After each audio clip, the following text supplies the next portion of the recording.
going on out here? Why didn't anyone tell me there was gonna be a hurricane this morning? I thought someone broke into my apartment this morning. That's how loud the wind was. I accidentally left the window open in the living room, and I could hear it from my bedroom, and it slammed, and I was like, someone broke in. I was laying in bed and I heard that door slam and I was like, someone broke into this apartment. My thinking, when I look back on it, does not make any sense. I thought someone broke into my apartment and then closed the door behind them like a nice polite gentleman. So now I'm laying in bed and I'm like, I don't have any weapons, I don't have a gun, I don't have any, like a knife or anything like that. So the only thing I thought of doing, and I don't know why I did this, I just went, hello? That was my last line of defense. And then I came out here and I saw, you know, this window was open and it was just raining into my apartment, by the way. There's fucking water all over there. So I was relieved to know that it was just the wind and like my window slamming, but I was also a little concerned at how much of a bitch I am for just, you know, hello?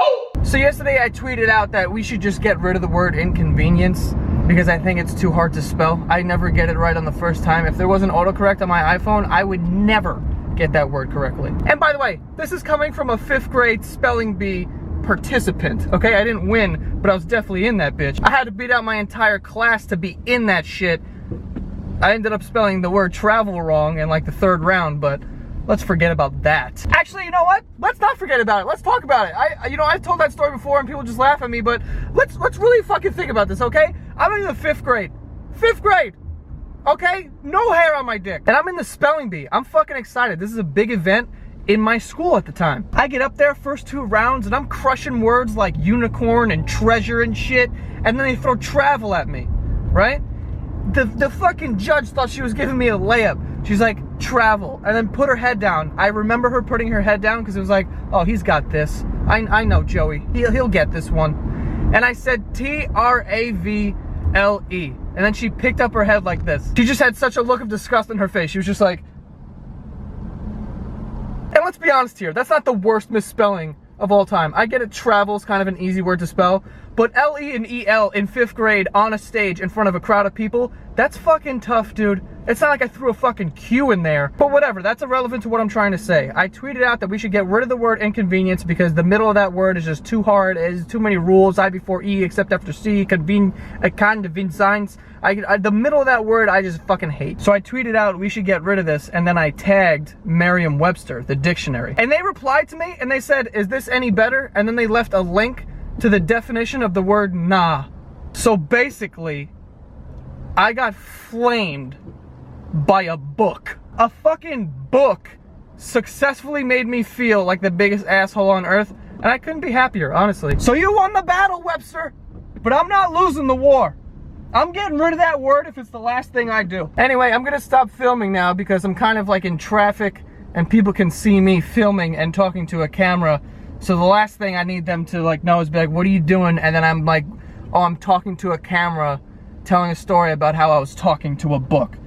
And, you know, that doesn't just look good. By the way, big announcement. People have been asking, and now all merch is available at thesantagatostore.com. You can get this red shirt that has the Extra Joe logo on it, and on the back it says Santagato Studios, and also this dad hat that has the logo on it as well. I have been designing shit for the past week or so, or past 2 weeks, been trying to come up with cool stuff that's not only, like, I don't want it to be my fucking face on it, like, you know, idiots of the internet. What's up? Like, I don't want to make shit like that. I want to make it so it's actually cool. Don't feel obligated to buy anything. If you like it, then definitely, you know, it's there for you to buy. And if you do buy stuff, you can tag us at the Santagato Store on Instagram, and go follow on Instagram at the Santagato Store. I am coming up with designs all the time, and I'll just like throw them up on that Instagram account. If people like it, then I'll make it. If they don't, then I won't. Like I said, we have this red shirt in men's and women's, and then we do have those hats,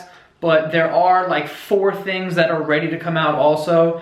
I'm just waiting for all of them to be, you know, I'm waiting to get samples so that I could approve of them and then send them out. I don't want to send out shitty stuff. There's been times in the past, like way in the past, where I've sent out shirts and then I got my own and I was like, this, I don't like this at all. Like, these shirts I really fuck with, and I've actually washed this and it didn't really like shrink or anything. It's like soft as fuck.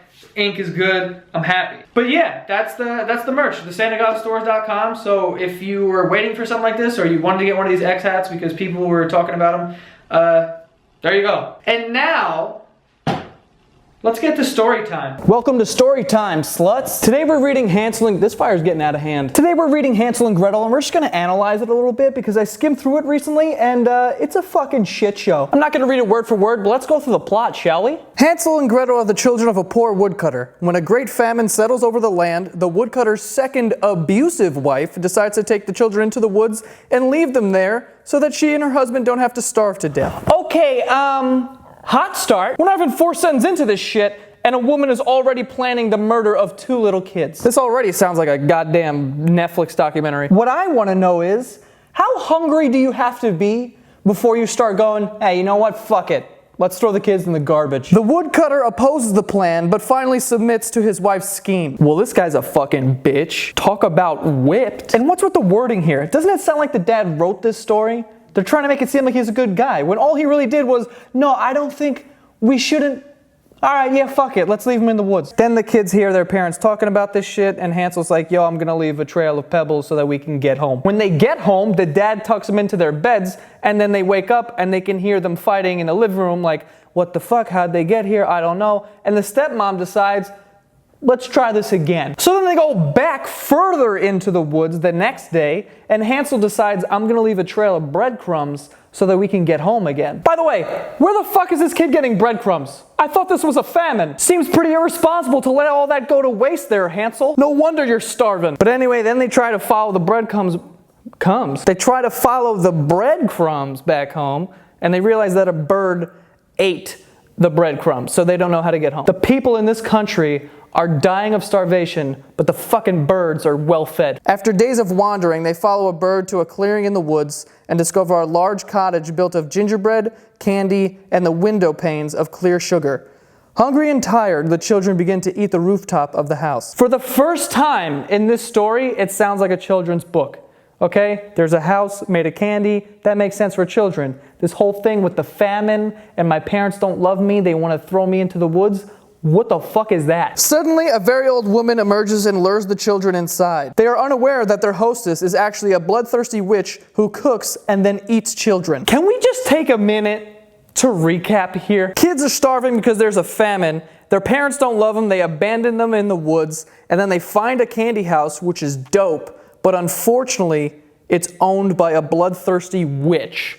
Now, what part of that is suitable for children? Is it the divorce? Because let's not forget, in the beginning of this book, it says that this is his second wife. So either there was a divorce, or even better, the wife, the original wife, died. Either way, these kids have been through some shit, and then now they're going through more shit, a famine, and then, you know, the whole abandonment thing.